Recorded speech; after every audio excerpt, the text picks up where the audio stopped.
The taxi journey home seemed to last an eternity, which was nowhere near long enough for me. I felt an oppressive, suffocating guilt about everything that had happened. I was dreading seeing Natasha again and also worried about how Olivia would feel when she read Bennett's latest text.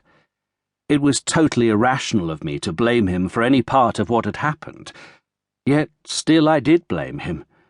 Why had he had to make the terrible situation I'd created so much worse?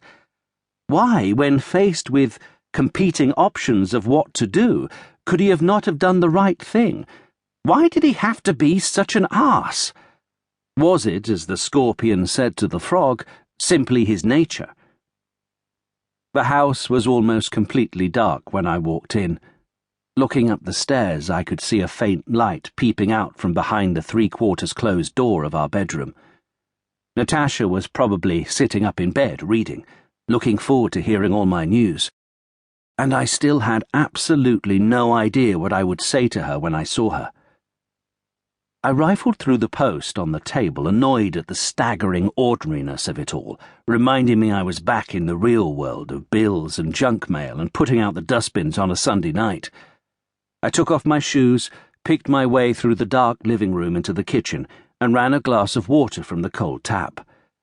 I gulped it down in one draught, then decided I needed a pee, so I popped into the downstairs toilet and took my time emptying my bladder as quietly as I could before washing my hands as if I was scrubbing up for a delicate operation.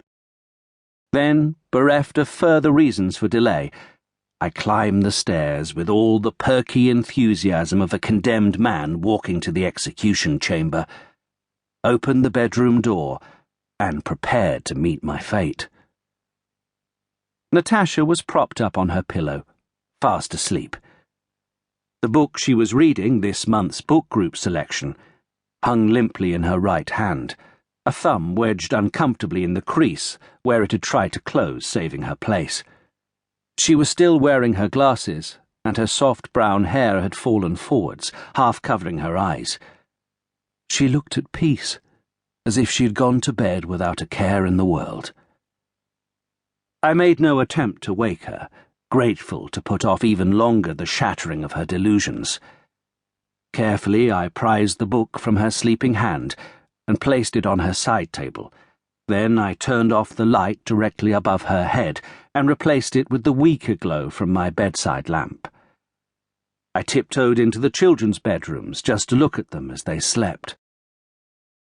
Helen was lying exactly as I imagined Natasha had left her, not a hair out of place, her duvet perfectly even and tucked up crisply under her chin like a floral pie crust. By her head lay her favourite teddy, a souvenir from a previous trip to New York, now worn in places from too much loving. I wanted to hug her and plant a kiss on her perfectly smooth forehead, but didn't feel I had the right. How could I use the lips that the previous night had wandered all over Olivia Finch's illicit body for such a precious assignment? I watched her breathing for a while, then muttered a quiet good night and left. Entering Matthew's room, I was greeted by a totally different scene. He was spread-eagled across his bed, his limbs arranged in a casual swastika. All his bedclothes were on the floor, his duvet, pillow, and even his undersheet. Perhaps he had woken in the night in the throes of a terrible nightmare and thrashed around wildly, waiting to be rescued. Or perhaps he'd gone to bed still pretending to be a spaceman or a dinosaur hunter, and somehow managed to strip his bed in the midst of the action.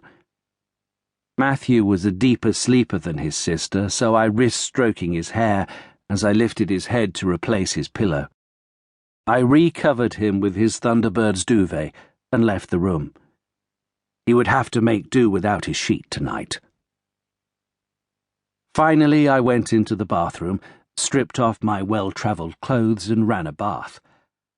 After I'd brushed and flossed my teeth and scraped my face with an